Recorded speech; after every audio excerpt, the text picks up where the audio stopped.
بسم اللہ الرحمن الرحیم۔ پروردگار کے نام سے شروع کرتے ہیں جو دلوں کا راز خوب جانتا ہے۔ السلام علیکم ورحمۃ اللہ وبرکاتہ۔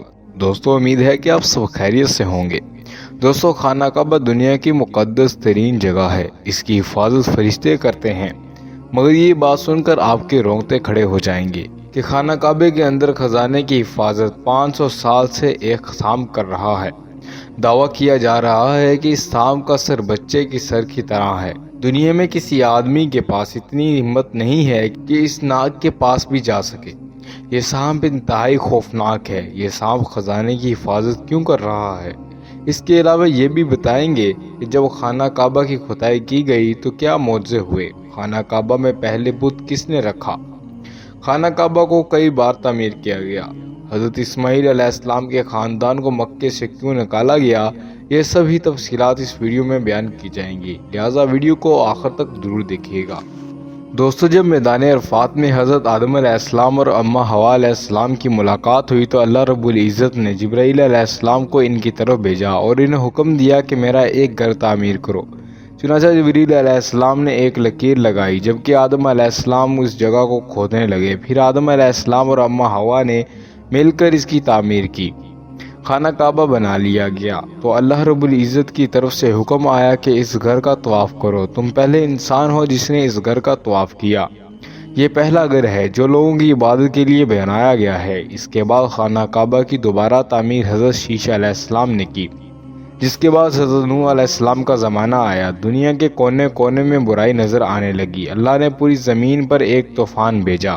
خانہ کعبہ کو آسمان پر اٹھا لیا گیا، جبکہ کعبہ کی جگہ پر سرخ رنگ کا ٹیلہ باقی رہ گیا۔ حضرت اسماعیل علیہ السلام سر زمین شام میں حضرت ہاجرہ علیہ السلام کے شکم سے پیدا ہوئے۔ حضرت سارہ علیہ السلام کو اس وقت کوئی بھی اولاد نہیں تھی۔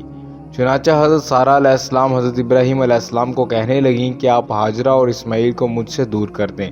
چنانچہ اللہ کی جانب سے حکم آیا کہ آپ ہاجرہ اور ان کے بیٹے حضرت اسماعیل علیہ السلام کو اس جگہ چھوڑ آئیں جہاں خشک پہاڑوں کے سوا کوئی بھی نہیں ہے۔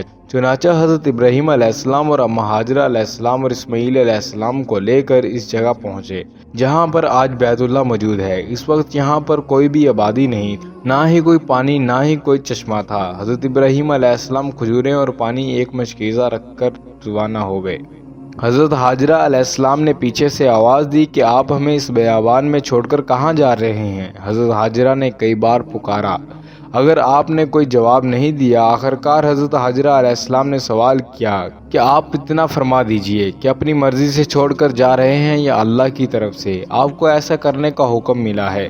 جب حضرت ہاجرہ علیہ السلام کو یہ پتہ چلا کہ یہ اللہ کا حکم ہے تو حضرت ہاجرہ علیہ السلام کہنے لگیں، آپ جائیے، مجھے اللہ پر یقین ہے، وہ مجھے اور میرے بچے کو ضائع نہیں کرے گا۔ اس کے بعد اللہ رب العزت نے پانی کا چشمہ جاری کیا۔ پھر بنو زہرم قبیلہ آ کر اس جگہ آباد ہوا۔ حضرت ابراہیم علیہ السلام مکہ آتے رہے، مگر حضرت سارہ علیہ السلام کی جانب سے قیام کرنے کی اجازت نہ تھی۔ پھر اللہ رب العزت کی جانب سے حکم آیا کہ کعبے تعمیر کرو۔ چنانچہ حضرت ابراہیم علیہ السلام شام سے مکے پہنچے تو حضرت اسماعیل علیہ السلام درخت کے نیچے تیر بنا رہے تھے۔ حضرت اسماعیل علیہ السلام نے جب باپ کو دیکھا تو دلگیر ہو گئے۔ دونوں باپ بیٹے گلے مل کر خوب روئے۔ پھر حضرت ابراہیم علیہ السلام نے کہا، میرے بیٹے، مجھے اللہ تبارک و تعالیٰ کی جانب سے حکم ملا ہے کہ میں اللہ کا گھر بناؤں، اللہ کے گھر کی تعمیر شروع کروں۔ حضرت اسماعیل علیہ السلام پتھر اٹھا کر لاتے، جبکہ ابراہیم علیہ السلام دیوار بناتے جاتے۔ جب کعبے کی دیوار بلند ہوئی تو آسمان سے پتھر آیا، جس پر کھڑے ہو کر حضرت ابراہیم علیہ السلام دیوار کو بلند کرتے گئے۔ دونوں باپ بیٹے یہ دعا کرتے رہے کہ اے پروردگار، ہمارا یہ عمل قبول فرما، بے شک تو سننے والا اور جاننے والا ہے۔ بیت اللہ کے ساتھ ہی حضرت اسماعیل علیہ السلام کی بکریوں کا واڑا تھا۔ حضرت ابراہیم علیہ السلام خانہ کعبہ کی تعمیر سے فارغ ہوئے تو حضرت اسماعیل علیہ السلام کو ایسا پتھر لانے کو کہا جو طواف کی نشانی کے طور پر رکھا جائے۔ یہ پتھر حضرت اسماعیل علیہ السلام ببوقیس پہاڑی سے لائے۔ حضرت ابراہیم علیہ السلام نے اس سے مقام پر رکھا جہاں آج بھی اپنی شان سے قائم ہے۔ انشاءاللہ یہ قیامت تک ایسے ہی قائم رہے گا۔ اس کے بعد اس کی دوبارہ تعمیر بنو زہرم کے قبیلے نے کی۔ یہ قبیلہ حضرت اسماعیل علیہ السلام کا سسرالی قبیلہ تھا۔ حضرت اسماعیل علیہ السلام کی اولاد کو ایک باوقار مقام ضرور حاصل رہا، مگر ان کے پاس کوئی بھی اختیار باقی نہ رہا۔ دن سال گزرتے مگر حضرت اسماعیل علیہ السلام کی اولاد گوشہ گمانی سے نکل نہ سکی۔ جب بنو جہم کی طاقت کمزور پڑی تو مکہ پر عدنان کا قبضہ ہو گیا۔ اس کے بعد بنو خزینہ نے بیت اللہ پر قبضہ کیا۔ بنو خزاعہ کے تمام قبائل کو ملا کر بنو زہرم کے خلاف جنگ چھیڑ دی۔ انہیں مکہ سے نکل جانے کا حکم دیا گیا۔ بنو دھرم کے لوگوں نے مکہ چھوڑتے جاتے وقت زمزم کے کنویں کو ختم کر دیا۔ تمام قیمتی اشیاء زمزم کے کنویں میں دفن کر دیں۔ اہل فارس کے لوگ بہت سی قیمتی چیزیں کعبے کے لیے بیچتے رہے، چنانچہ ان کے سردار نے سونے کی تلواریں ہیرے جواہرات میں دفن کر دیے۔ تمام چیزوں پر ایک سام نے قبضہ کر لیا۔ وہ مکہ کے کسی بھی فرد کو خانہ کعبہ کے نزدیک نہ آنے دیتا۔ مکہ کے لوگ جب بھی خانہ کعبہ کے اندر جانے کی کوشش کرتے تو وہ سانپ دیکھ کر بھاگ نکلتے۔ بنو خزاعہ کا ایک شاندار عمر بن لہی، جو ایک ایسا شخص جو شادیوں کی کثرت کی وجہ سے پورے عرب میں ایک اہم مقام رکھتا تھا، یہ بنو زہرم سے حسد کرتا تھا۔ اس نے کہا، تم ابراہیم کے خدا کی عبادت کو چھوڑ دو، میں تمہارے لیے نئے بت لاؤں گا۔ ہم خانہ کعبہ کو تبدیل کر دیں گے، ہم ایک نئے دور کا آغاز کریں گے۔ چنانچہ عمر بن لہی شام کے علاقے بلقان گیا۔ وہاں کے لوگ بتوں کی پوجا کرتے تھے۔ ان کے تمام علاقوں میں عمالقہ کی حکومت تھی۔ جب بلقان گیا تو اس نے ایک بازار میں لکڑی، دھات اور پتھر کے رنگ برنگے بت دیکھے۔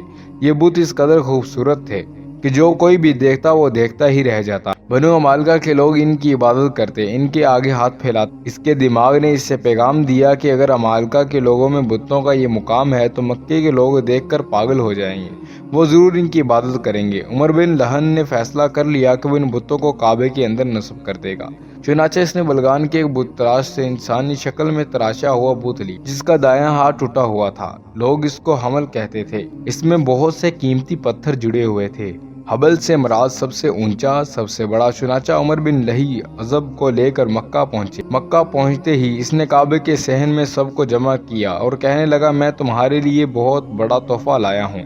قوم عمالقہ کے لوگ اس کو پوجا کرتے ہیں، اس کے آگے سجدہ کرتے ہیں۔ پھر لوگوں کے سامنے حبل بت کو لایا گیا۔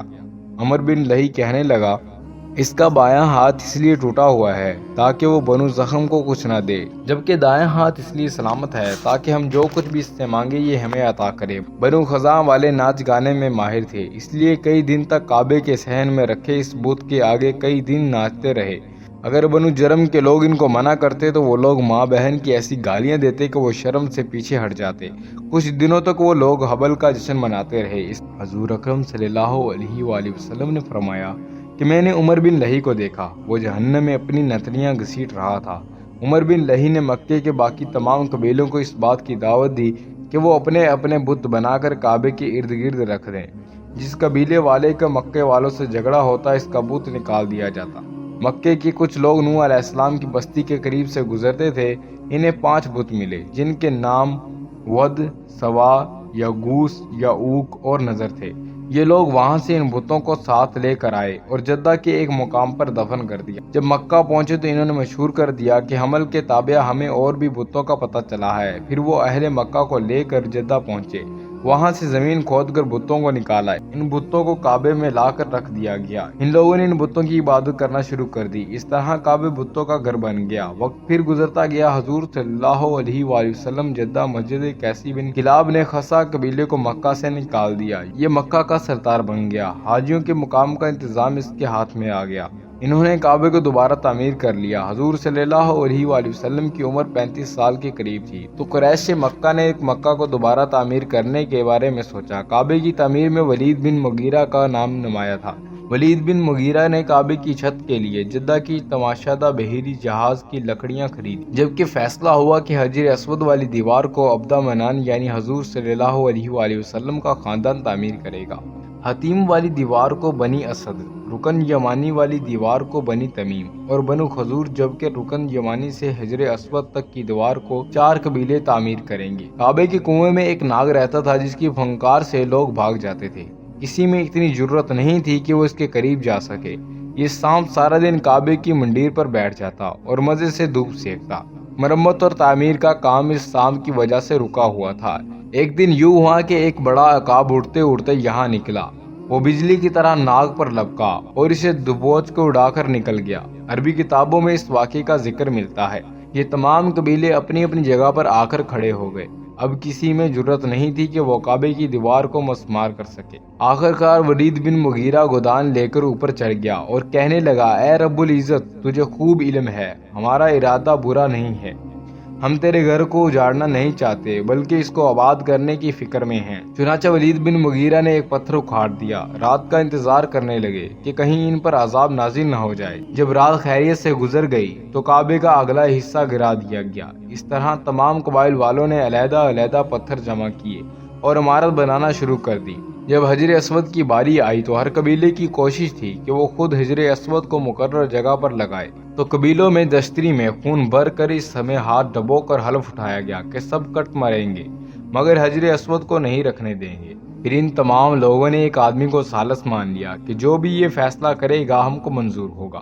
چنانچہ ثالث نے کہا، جو آدمی کل اس جگہ پر پہلے آئے گا، جو وہ فیصلہ کرے گا، سب کو ماننا ہوگا۔ تمام قبائل نے حامی بھر لی۔ چنانچہ اگلے دن مظہر نور حضرت محمد صلی اللہ علیہ وآلہ وسلم سب سے پہلے خانہ کعبہ کی جگہ پر تشریف لائے۔ سب لوگ حضور اکرم صلی اللہ علیہ وآلہ وسلم کو دیکھ کر بہت خوش ہوئے۔ آپ صلی اللہ علیہ وآلہ وسلم نے فرمایا کہ کوئی موٹی اور بڑی سی چادر لاؤ۔ آپ نے حجر اسود کو اپنے مبارک ہاتھوں سے اٹھا کر اس میں رکھ دیا۔ پھر قبیلے کے تمام سرداروں کو ایک ایک کونا پکڑنے کا حکم دیا۔ تمام سرداروں نے چادر کو تھام لیا۔ جب رکھنے کی جگہ پر پہنچے تو نبی اکرم صلی اللہ علیہ وآلہ وسلم نے خود اپنے ہاتھ سے پتھر کو اٹھا کر مقرر جگہ پر نصب کر دیا۔ اس کے بعد حضرت عبداللہ بن زبیر رضی اللہ تعالیٰ عنہ کے دور میں جب خانہ کعبہ کو آگ لگی تو آپ نے حضرت عائشہ رضی اللہ تعالیٰ عنہ سے، جو کہ آپ کی خالہ تھی، ان سے مشورہ کیا تو انہوں نے فرمایا کہ حضور اکرم صلی اللہ علیہ وآلہ وسلم کی تمنا تھی کہ بیت اللہ کو گرا کر ابراہیمی قواعد پر بنانا، حتیم کو اندر شامل کر لینا، مشرق اور مغربی دروازہ رکھنا، مشرق اور مغرب کے دروازے رکھنا، ایک اندر جانے کے لیے دوسرا باہر جانے کے لیے۔ عبداللہ بن زبیر رضی اللہ تعالیٰ عنہ نے حضور اکرم صلی اللہ علیہ وآلہ وسلم کی خواہش کے مطابق خانہ کعبہ کی تعمیر کی، لیکن جب حجاج بن یوسف کا دور آیا، اس نے خانہ کعبہ کو شہید کر کے پہلے کی طرح بنا دی۔ حضور اکرم صلی اللہ علیہ وآلہ وسلم نے فرمایا تھا کہ کعبے کو دو چھوٹی چھوٹی پنڈلیوں والا حبشی خراب کرے گا۔ آپ صلی اللہ علیہ وآلہ وسلم نے فرمایا، میں اسے دیکھ رہا ہوں، وہ سیاہ فام ایک ایک پتھر الگ کر دے گا، وہ خانہ کعبہ کا غلاف بھی لے جائے گا اور خزانہ بھی لے جائے گا، وہ ٹیڑھے ہاتھ پاؤں والا گنجا ہوگا، گویا وہ قدال بجا رہا ہے۔ دوستو، یہ تھی ہماری آج کی ویڈیو۔ اگر آپ چاہتے ہیں کہ آپ کی مرضی کے موضوع کی ویڈیو آپ کی خدمت میں پیش کریں تو اس حوالے سے ہمیں کمنٹ سیکشن میں بتا دیں۔ امید ہے کہ آج کی ویڈیو آپ کو اچھی لگی۔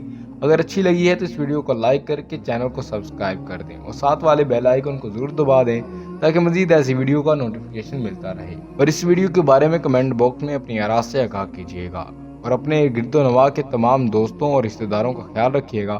خدا حافظ، اللہ نگہبان۔